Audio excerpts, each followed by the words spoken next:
आज की कहानी है 25 साल के उस साधारण बालक लड़के की जो इंडियाज मोस्ट वांटेड से 25 साल की उम्र में बन जाता है और सिर्फ अपने 5 साल के क्राइम रिकॉर्ड में ऐसा कर जाता है कि यूपी पुलिस को एसटीएफ बनानी पड़ती है। नमस्कार, आप देख रहे हैं crime scoop India. Crime scoop India के सेकंड एपिसोड में आपका स्वागत है। तो ये कहानी शुरू होती है 1973 गोरखपुर का मामखोर गांव। वहां पर एक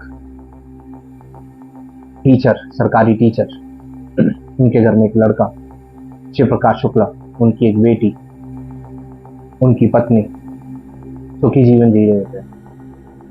शिव प्रकाश शुक्ला को बचपन से ही पहलवानी, बॉडी बिल्डिंग, इस सब का बहुत शौक था। शिव प्रकाश शुक्ला का क्राइम की दुनिया में आना incidental heat of the moment, गुस्से के कारण हुआ यूं कि 1993 जब शिव प्रकाश शुक्ला महज 20 साल का था, अपनी बहन के साथ बाजार से जा रहा होता है और बाजार में राकेश तिवारी नाम का एक लड़का मनचला उसकी बहन को छेड़ देता है। जैसे ही वो उसकी बहन को छेड़ता है, कुछ बोलता है और शिव प्रकाश शुक्ला उसको पीछे से देखता है और वो पीछे से दोबारा बोलता है। शिव प्रकाश शुक्ला आग बबूला हो जाता है और कहते हैं कि बीच बाजार में शिव प्रकाश शुक्ला राकेश तिवारी को गोली मार देता। और ये राकेश तिवारी वीरेंद्र प्रताप शाही का आदमी होता है। अच्छा, 1970 का ये पूरा दशक। इससे पहले जेपी आंदोलन के बाद गोरखपुर का छात्र संघ दो गुटों में बट गया। एक तरफ से ठाकुर, एक तरफ से ब्राह्मण। ठाकुरों का नेतृत्व कर रहे थे वीरेंद्र प्रताप शाही और ब्राह्मण गुट का नेतृत्व कर रहे थे हरिशंकर तिवारी। इनके आपस में बहुत गैंगवार, आपस में बहुत लड़ाई झगड़े, वर्चस्व की लड़ाई चल रही थी। श्री प्रकाश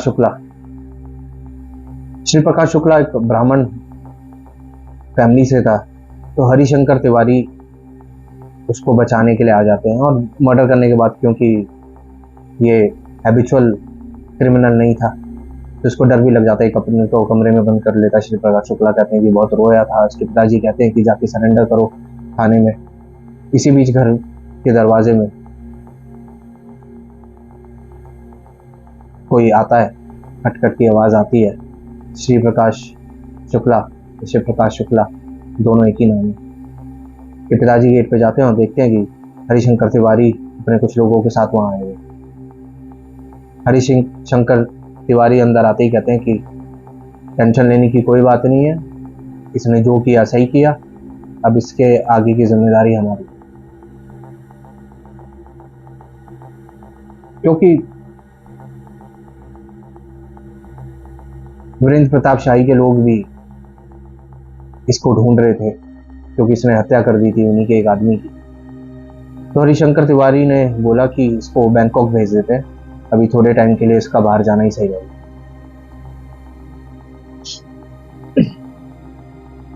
बैंकॉक ही कुछ समय रहता है, कुछ गुण या अवगुण क्राइम के वहां सीखता है, कुछ पैसे बनाता है और वहीं से डिसाइड करके आता है कि अब मुझे गोरखपुर या यूपी का भैया जी बनना है। भैया जी यानी बाहुबली। तो इसी बीच ये कुछ अपने दोस्त, बड़ी गैंग लेके चलता नहीं था, अपने कॉलेज के ही आसपास के ही सिर्फ 4 लोगों की गैंग बनाता है। आज 4 लोगों की गैंग बनाता है और चाहता था कि ये अकेले ही काम करे, ना ही हरिशंकर तिवारी के साथ काम करे, ना ही वीरेंद्र प्रताप शाही के साथ काम करे। किसी के अंडर काम नहीं करना चाहता।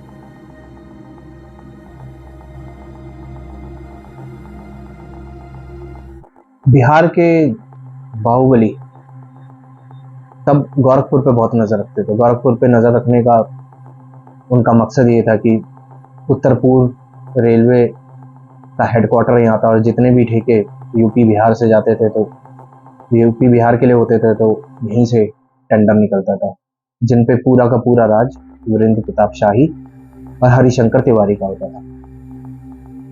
किसी तरीके से सूरजभान, वहाँ के बाहुबली, बिहार के मकोमा, वो शिव प्रकाश शुक्ला से कांटेक्ट करते हैं, शिव प्रकाश शुक्ला से बातचीत करते हैं, और शिव प्रकाश शुक्ला उनसे इतना प्रभावित हो जाता है कि उन्हें अपना गुरु मान लेता है। तो जैसा गुरु बोले वैसे शिव प्रकाश शुक्ला करे। अब इनको चाहिए था उत्तर प्रदेश और बिहार का टेंडर। इस टेंडर की लड़ाई में शिव प्रकाश शुक्ला को ये पता था कि अगर बीच में कोई दो बाधाएं हैं तो वो सिर्फ हरिशंकर तिवारी और वीरेंद्र प्रताप शाही। तो कई बार ये वीरेंद्र प्रताप शाही पे अटैक करता है, गोलियां चलाता है, मगर बच जाता है। एक बार, दो बार, मगर तीसरी बार वीरेंद्र प्रताप शाही इतने किस्मत वाले नहीं थे। कहते हैं कि लखनऊ के इंदिरा नगर में वो एक बार अकेले ही गाड़ी से निकल के किसी निजी काम से वो निकले थे, और शिव प्रकाश शुक्ला उन पर नजर रखे हुआ था। शिव प्रकाश शुक्ला मौका देखता है अपने कुछ साथियों के साथ, और इंदिरा नगर के बीच रोड पे उन पे इतनी गोलियां मारता है कि पूरी रोड सन्न पड़ जाती है। और उसी रोड पे सामने एक स्कूल था, बच्चों का रिजल्ट था, 200 बच्चे और 200 से ही अधिक उनके माता पिता ये पूरा हत्याकांड देखते हैं। चश्मदीदों की माने तो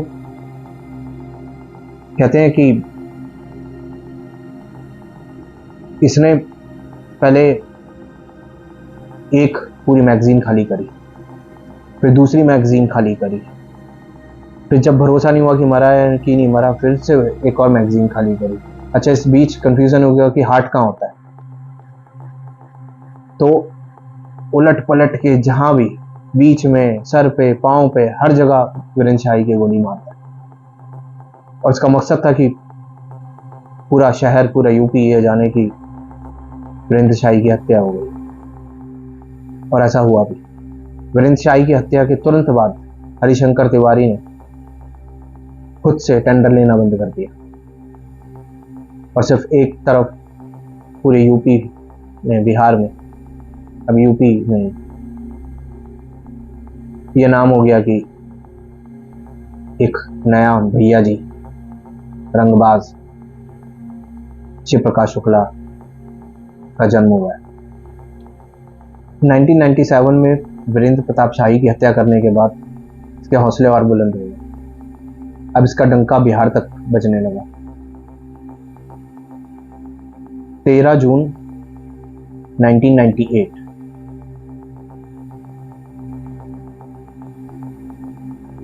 तब बिहार सरकार में सेकंड इन कमांड हुआ करते थे ब्रिज बिहारी प्रसाद।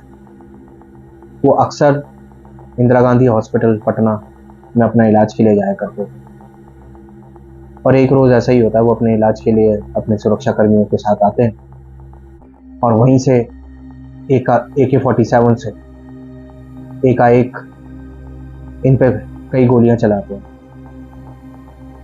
कहते हैं कि शिव प्रकाश शुक्ला ने उनको भी कई गोलियां मारी, और वो भी उनके सुरक्षा कर्मियों सामने। अब शिव प्रकाश शुक्ला का भय बिहार तक पहुंच चुका था। अभी इनका मर्डर हुआ ही था कि शिव प्रकाश शुक्ला को न जाने क्या लगा, उसने तत्कालीन CM, chief minister Kalyan Singh की सुपारी 5 या 6 करोड़ में ली, और ये खबर कल्याण सिंह जी को लग गई। कल्याण सिंह जी ने तुरंत सीतापुर से अपने बेस्ट ऑफिसर अजय राज शर्मा को बुलाया और अजय राज शर्मा के सामने ये बात रखी कि शिव प्रकाश शुक्ला का जो भय इसे ख़त्म करना पड़ेगा। इसने बहुत उत्पात मचा लिया यूपी में। अब समय आ गया है कि इस पे लगाम लगाने का। अजय राज शर्मा को तत्कालीन एडीजी लॉ एंड ऑर्डर नियुक्त कर लिया जाता है और अजय राज शर्मा तभी के तभी जब कल्याण सिंह जी से बात हो रही होती है तो एसटीएफ को बनाने के लिए प्रस्ताव रखते हैं। कहते हैं कि जो हमारी पुलिस है ये काफ़ी व्यस्त रहती है और केपेबल भी नहीं है इस तरह का के नोटोरियस गैंगस्टर्स को हैंडल करने के लिए, क्योंकि ये गैंगस्टर पहला वो गैंगस्टर था यूपी में जिसने AK-47 को चलाया और उसे मोबाइल का भी बहुत शौक था और पहला गैंगस्टर था जो मोबाइल से बात करता था। तो एडीजी अजय राज शर्मा ने बोला कि अब जो हमारी पुलिस है उसको एक एसटीएफ फोर्स देने का समय आ गया और ये मुझे आज के आज चाहिए और मैं चुनिंदा इसमें अपने ऑफिसर रखूँगा और इसके साथ साथ मुझे 10 टाटा सूमो चाहिए होंगी सफ़ेद कलर की इस ऑपरेशन को अंजाम देने के लिए। वो वहीं के वहीं तुरंत के तुरंत कल्याण सिंह इस चीज़ का अप्रूवल दे देते हैं और इस तरीके से यूपी में एसटीएफ का गठन होता है। अब एसटीएफ बन गई, पूरी मिनिस्ट्री साथ है। अब एसटीएफ के सामने जो सबसे बड़ा मसला था, प्रॉब्लम थी, वो ये थी कि टारगेट पता है, ये भी पता है कि मोबाइल यूज करता है, मगर इस टारगेट की उनके पास एक भी फोटोग्राफ नहीं थी। अब शिव प्रकाश शुक्ला को ढूंढने से पहले फोर्स के पास ये टास्क था कि पहले शिव प्रकाश शुक्ला की फोटोग्राफ मिले। शिव प्रकाश शुक्ला की फोटोग्राफ ढूंढने के लिए पुलिस ने कई जतन किए। उसने उनके दोस्तों से पता किया, दोस्तों ने हाथ खड़े कर दिए। फिर पता चला कि लखनऊ में, माफ कीजिएगा, फिर पता चला कि गोरखपुर में एक सैनी करके फोटोग्राफर है बड़ा फेमस, उसके पास इसकी फोटोग्राफ्स हो सकती हैं क्योंकि कई शादियों में आया जाया जाता है। सैनी फोटोग्राफर से पूछताछ होती है, उसे पूछते हैं कि तुम्हारे पास शिव प्रकाश शुक्ला की कोई फोटोग्राफ है तो दे दो। कहते साहब नहीं। पुलिस और जोर डालती है कि तुमने इतने शादियां अटेंड की है और तुमने नहीं काम किया है, तुम्हारे पास कैसे फोटोग्राफ नहीं। कहता साहब हमने जला दी। पूछते हैं क्यों? कहते हैं कि शिव प्रकाश शुक्ला ने यह ऐलान कर रखा था कि अगर किसी ने उसकी फोटोग्राफ पुलिस फोर्स को दे दी तो उसके 24 घंटे के अंदर वो मर्डर कर देगा। पुलिस खाली हाथ सनी फोटोग्राफर के वहां से आती है निराश, और अगले ही दिन शिव प्रकाश शुक्ला उस फोटोग्राफर के पास पहुंचता है। कहता है कि तुम्हें बड़ा शौक हो रहा है मेरी फोटोग्राफ पुलिस वालों को देने का।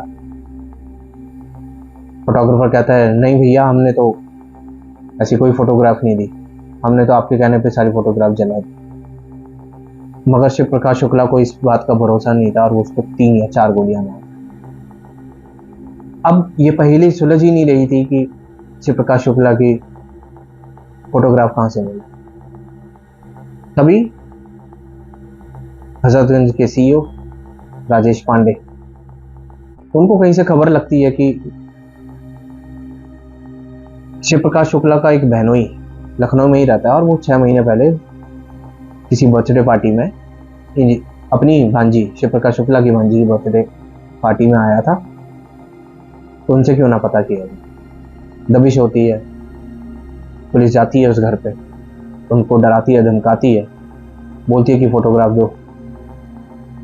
वो कहते हैं कि जी यहाँ पे भी सैनी फोटोग्राफर वाला मसला, हमारे पास उनकी कोई फोटोग्राफ। तभी उन दोनों की बच्ची, बेटी शिव प्रकाश शुक्ला की भांजी पुलिस वालों के पास आती है और कहती है कि वो अभी नहीं आए थे, 6 महीने पहले आए थे मेरे जन्मदिन पे। तभी एक पुलिस वाले को ये लगता है कि ये छोटी बच्ची है, शायद ये कुछ बता दे, तो उसको वो अलग से एक कमरे में ले जाते हैं और उससे पूछते हैं और उससे अच्छे से बात करते हैं ताकि उसे डर ना लगे कि बेटा बताओ कहाँ पढ़ते हो, क्या शौक है। तो बच्ची बताती है कि मेरे को फोटो खींचने का बहुत शौक। तो पुलिस वाला कहता है कि अच्छा फोटो खींचने का शौक है, तो कुछ फोटो दिखाओ। और तुमने जन्मदिन में, जिस दिन तुम्हारा जन्मदिन था उस दिन भी फोटोग्राफ खींची होगी। बच्ची कहती हाँ। 2 मिनट रुकिए। बच्ची जाती है, एक किताब उठा के लाती है, उसमें 5-6 फोटोग्राफ होती है। तो पुलिस वाला पूछता है कि बताओ इसमें कौन कौन है, बताओ ज्यादा अपनी फैमिली के बारे में। बच्ची उंगली रख के कहती है कि ये मेरे पापा हैं, ये मेरी मम्मी है, ये शिव प्रकाश मामा है। पुलिस को पहली कामयाबी तभी हाथ लगी, मगर इस बच्ची के माँ बाप ये इस बात को सुन लेते हैं कि पुलिस वालों के हाथ इनकी फोटोग्राफ लग गई है, और तभी वो उस पुलिस वाले के पाँव में गिड़गड़ाने लगते हैं कि साहब ये वाली फोटोग्राफ मत ले जाओ, ये वाली फोटोग्राफ मत ले जाओ, उसे पता नहीं लगना चाहिए कि ये फोटोग्राफ हमारे घर से गई है, वरना वो हम सबको मार देगा। पुलिस वाले कहते हैं कि अरे वो तुम्हें कैसे मार देगा, तुम तो उसकी बहन हो, तुम उसकी जीजा है, तो उसकी भांजी है। वो कहते हैं कि साहब वो किसी का सगा नहीं है, उसने ये बोल रखा है कि अगर किसी ने मेरी फोटोग्राफ दी तो वो तुरंत मारा जाएगा। पुलिस वाले कई घंटे मशक्कत के बाद उस परिवार को मना लेते हैं कि हम इस फोटोग्राफ को ऐसे दिखाएंगे कि ये कभी आपके घर में खींची नहीं। परिवार वाले राजी हो जाते हैं किसी तरह। तभी अजय राज शर्मा जो सीईओ थे, मैंने आपको बताया, उनके दिमाग में आइडिया आता है। वो ये फोटोग्राफ हाथ में लेते हैं और हजरतगंज लखनऊ की मार्केट में निकल पड़ते। उस समय पोस्ट कार्ड साइज की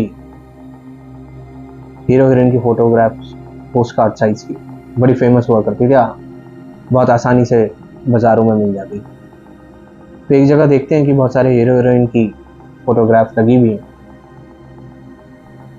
उसमें से वो जिस तरीके का शिव प्रकाश का पोस्ट था ऐसा कुछ ढूंढ रहे होते हैं, तभी उनकी नज़र सुनील शेट्टी की फोटोग्राफ पे पड़ती है और लगभग वो उसी पोज में खड़ा हुआ था। वो वाला पोस्ट सुनील शेट्टी का पोस्ट कार्ड लेकर वो जाते हैं।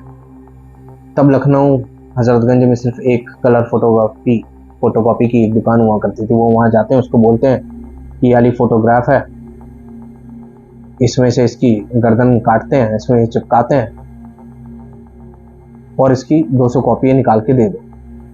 जैसे ही वो फोटोकॉपी वाला देखता है कि ये श्री प्रकाश शुक्ला की फोटोग्राफ है, क्योंकि ऐसा कोई था ही नहीं जो हजरतगंज में श्री प्रकाश शुक्ला या पूरे लखनऊ में ना जानता हो, वो भी पुलिस वालों के आगे हाथ जोड़ देता है कि साहब ये काम हमसे ना कराइए, हो सकता है कि आपकी फोटोकॉपी निकालने के बाद, कलर फोटोकॉपी निकालने के बाद हमें नहीं। पुलिस जैसे तैसे फिर उस फोटोकॉपी वाले को मनाती है और उसकी कई कॉपियां, 100-200 कॉपियां निकालती है। अगले दिन प्रेस कॉन्फ्रेंस होती है और इस प्रेस कॉन्फ्रेंस में ये फोटोग्राफ दी जाती है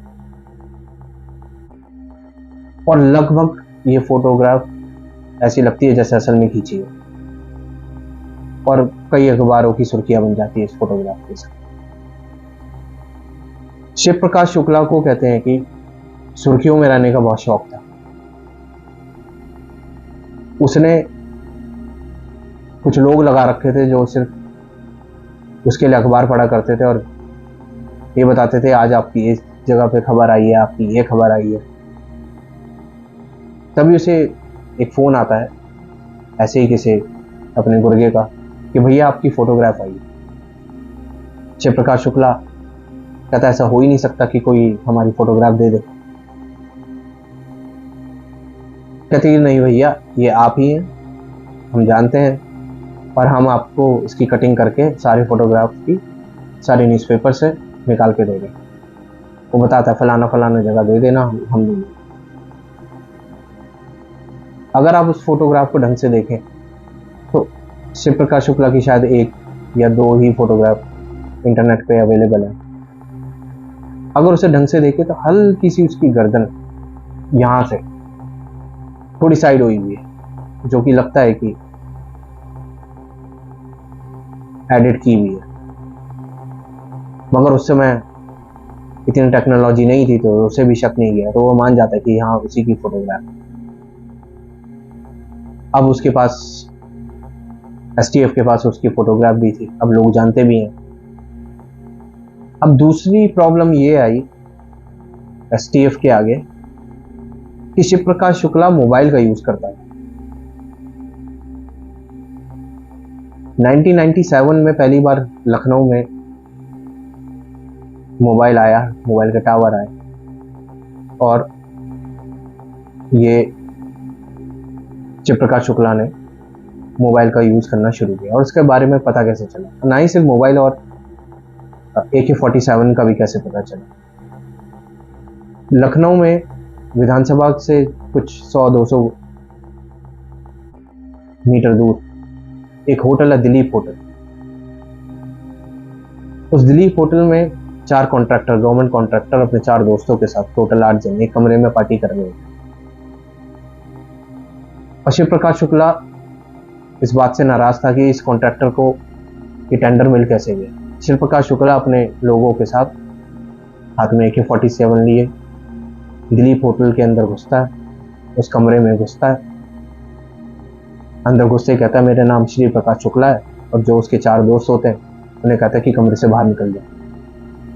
उसके बाद वो कई 100 फायरिंग बुलेट्स फायर करता है और चारों के चारों वहीं ढेर। कहते हैं कि उस कमरे के अंदर जब पुलिस पहुंची, उसका पूरे होटल के कमरे का प्लास्टर नीचे गिरा हुआ था, लाशों के ऊपर गिरा हुआ था। कई घंटे लग गए उस धूल को साफ करने में। तो जैसे ही शिव प्रकाश शुक्ला इस कॉन्ट्रैक्टर की हत्या करता है AK-47 से, कमरे से बाहर निकलता है और गोरखपुर में उसके भाई को बोलता है कि कफन लेकर लखनऊ आ जाओ। अब उसका भाई, इस कॉन्ट्रैक्टर का भाई पुलिस से कांटेक्ट करता है और कहता है कि मुझे ऐसे ऐसे करके फोन आया है। पुलिस तफ्तीश करती है, तफ्तीश में पता चलता है कि जैसे जब ये मर्डर हुआ था, क्योंकि इसकी आवाज़ें आसपास तक गई थी, कहते हैं कि विधानसभा तक इसकी आवाज़ गई, तो वो देखते हैं कि मर्डर के ठीक बाद 5 मिनट बाद ये फ़ोन गया था। वो इधर उधर PCO से खंगालते हैं, उसके आसपास PCO से कहते हैं कि नहीं जी, क्योंकि फोटोग्राफ भी थी, ऐसा तो कोई नहीं आया और लोगों को खबर थी कि यहाँ पर ऐसा कांड हुआ है। तो पुलिस को ये पता चल जाता है कि ये मोबाइल का यूज़ कर रहा है, और मोबाइल उस समय सबके लिए नया था। पुलिस के आगे एक नई सरदर्दी आ गई। अब इसको अगर ट्रैक किया जाए तो कैसे किया जाए, तब तक टेक्नोलॉजी, लैंडलाइन, पेजर सबकी थी। पुलिस IIT कानपुर के एक स्टूडेंट जो उस समय ITI में काम कर रहा होता है, उसकी मदद लेती है। उससे कहती है कि आप हमारी इसमें मदद करें, हमें ये ट्रैक करना, ये नई टेक्नोलॉजी है, हमारे बस की बात नहीं है और इसको ट्रैक करना बहुत ज़रूरी है। तब वो IIT ग्रेजुएट कहता है कि मुझे ये सामान चाहिए, 5,000 का खर्चा होगा इस डिवाइस को बनाने के लिए, आप ये मुझे ला के दीजिए, मैं आपकी मदद कर दूँगा। वो ऐसा डिवाइस बना देता है जिसमें वो उसके मोबाइल को ट्रैक किया जा सके। अब मोबाइल को ट्रैक करना, तो चलिए अगर एक मोबाइल का नंबर हो तो उसको ट्रैक किया जा सके, अगर आपको पता हो। शिव प्रकाश शुक्ला 14 से 15 सिम यूज़ किया करता था, कई बार बदला करता था, यूज़ किया बदला, फ़ोन किया बदला, फ़ोन किया बदला। तो उससे ट्रैकिंग बड़ी मुश्किल होती थी।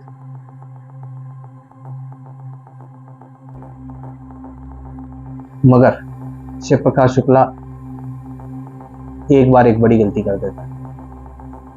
शिव प्रकाश शुक्ला ये भूल जाता है या चाह के करता है, मगर कुछ समय तक एक ही सिम यूज करता है और उस सिम को एसटीएफ की टीम ट्रैक कर लेती है।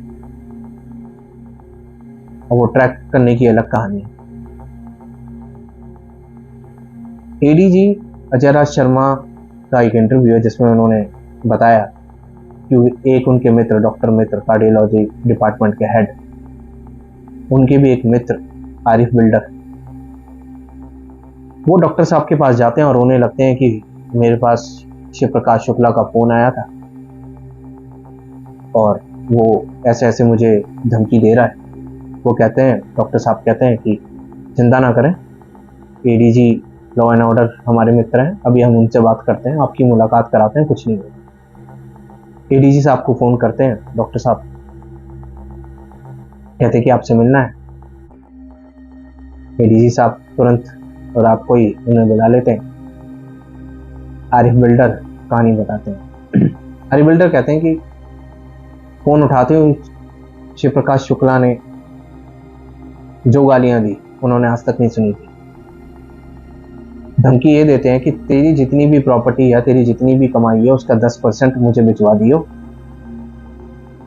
आज मैं दिल्ली में हूं, कल मैं दोबारा फोन करूंगा। एडीजी साहब का दिमाग ठनका। उन्होंने बोला कि ये तो बहुत बढ़िया बात हो गई। एक तो उसकी लोकेशन पता लग गई, दूसरा वो तुम्हें कल फोन करेगा। जो कल तुम्हें फोन करे तो उससे नेगोशिएशन करनी। नेगोशिएट करते वक्त अगर वो तुमसे 1 करोड़ मांगे तो बोलना नहीं, मेरे पास तो 50 लाख की 40 लाख की, मैं तो नहीं दे सकता हूँ। बात को बढ़ाना ताकि हम उसे ट्रैक कर सकें। ऐसा होता भी है। अगले दिन फोन आता है। आरिफ बिल्डर क्योंकि बहुत घबराए हुए थे, तो वो एक पुलिसकर्मी आरिफ बिल्डर बन के शिव प्रकाश शुक्ला से बात करता है। बात करने के दौरान ये ट्रैक हो जाता है कि वो बसंत कुंज या महिपालपुर दिल्ली में कहीं है। तुरंत एसटीएफ की टीम दिल्ली की तरफ रवाना होती है। अब अगला फोन शिव प्रकाश शुक्ला एक पीसीओ से करता है। वो पीसीओ था जीके, ग्रेटर कैलाश। वहां से फोन करता है, वहां से वही सेम धमकी देने के बाद फिर से वो ट्रैक हो जाता है, क्योंकि एसटीएफ की टीम आजादपुर के पास कहीं ठहरी हुई थी और जीके बहुत दूर था, तो वो तब तक पहुंच नहीं पाते इसी ट्रैक करते करते। मगर वो उस मकसद से निकले थे कि हम चलते रहते हैं, जहां भी शिव प्रकाश शुक्ला नियरेस्ट होगा वहां से हम उसका पीछा करना शुरू कर देंगे। अपनी टाटा सूमो गाड़ियां लेके चल पड़ते हैं। तो कहीं से उन्हें पता चलता है कि ये NH8 जो दिल्ली महिपालपुर से गुड़गांव को जोड़ता है, वहां से कहीं आ रहा है।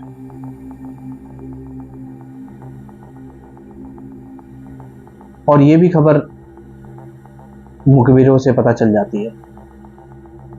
मुखबिर का, जहाँ से उन्होंने पीसीओ से फोन करा था, वो उससे पूछते हैं कि आपने इस तरीके का आदमी देखा है? तो कहते हैं कि जी हाँ, ब्लू कलर की CLO है, HR26 करके ये नंबर है, ये अभी निकली है। उसका पीछा करते करते वो वहां पहुंच जाता है। ये NH8 पे इंटरसेप्ट कर जाता है। यूपी पुलिस, यूपी STF इसका पीछा करते करते करते करते करते NH24 पहुंच जाती है। NH24 पे क्योंकि ये गाड़ी खुद चला रहा था शिव प्रकाश शुक्ला, इसको लगता है कि इसका कोई पीछा कर रहा है। तो ये गाड़ी तेज कर देता है। तेज करता है तो पुलिस वाले भी समझ जाते हैं कि इसे शक हो गया। तो पुलिस वाले, ताकि उसे शक ना हो, एक गाड़ी आगे निकाल देते हैं। मगर शिव प्रकाश शुक्ला को यह लग जाता है कि STF ही पीछा कर रही है, क्योंकि वो कई STF के जो मेंबर थे, पुलिस ऑफिसर थे, उनको जानता था और ये भी जानता था कि एसटीएफ का गठन हो चुका है, उसके पीछे लगे हुए हैं, फोन ट्रैकिंग हो रही है। फोन ट्रैकिंग हो रही है तो ये डर के मारे कि ये पीछे पड़ रहे हैं, वो NS-24 से अपनी गाड़ी नीचे की तरफ, कच्चे की तरफ उतार लेता है। उसे लगता है कि यहाँ से शायद उसके लिए एस्केप निकलना आसान होगा, मगर आगे डेड एंड था। ना वो आगे जा सकता है, पीछे से पुलिस की गाड़ियां, और जैसा कि शिव प्रकाश शुक्ला कहता था, जो पहले गोली चला दे वही राजा, तो पहली गोली फायर कर देता। और यहाँ पुलिस वालों को यह भी शक था कि कहीं AK-47 लेके ना चल रहा हो, क्योंकि इसकी आदत थी AK-47 लेके चलने, और उस दिन AK-47 इसके पास नहीं थी, पिस्टल लेके चल रहा था और एक फायर कर। STF की टीम भी रिटेलिएट करती और शिव प्रकाश शुक्ला को वहीं, शिव प्रकाश शुक्ला की वहीं कहानी खत्म कर दी थी। शिव प्रकाश शुक्ला की भय, डर की कहानियां बड़ी फेमस है। कहते हैं कि एक बार ये लखनऊ विधानसभा के सामने से जा रहा था, वहां पे चेकिंग चलती रहती है क्योंकि वीवीआईपी मूवमेंट होती रहती है। वहां पे गाड़ी, एक पुलिस वाला हाथ देता है, पीछे का शीशा खुलता है, पुलिस वाला जो सवाल होते हैं कि कहाँ जा रहे हैं, कौन है, शिव प्रकाश शुक्ला कहता है कि मेरा नाम शिव प्रकाश शुक्ला है। नीचे से AK-47 उठाता है और ये AK-47। कहते कि पुलिस वाला वो इतना डर गया कि वो खुद भाग के वो बैरिकेड खोल के आया, क्योंकि इससे पहले एक मुठभेड़ में हजरतगंज में शिव प्रकाश शुक्ला ने सब इंस्पेक्टर के सर पे 9 गोलियां मारी थी। तो पुलिस वाले भी इससे इतना डरते थे। कहते हैं कि यूपी के अगर किसी गैंगस्टर का, टॉप गैंगस्टर का, किसी का नाम की अगर लिस्ट बनाई जाए तो सबसे खूंखार, निडर गैंगस्टर या रंगबाज में सबसे टॉप लिस्ट में शिव प्रकाश शुक्ला का नाम होगा। तो ये थी आज की कहानी। अगली कहानी हम इंडिया के पहले एनकाउंटर मनिया सुरवे के बारे में करेंगे।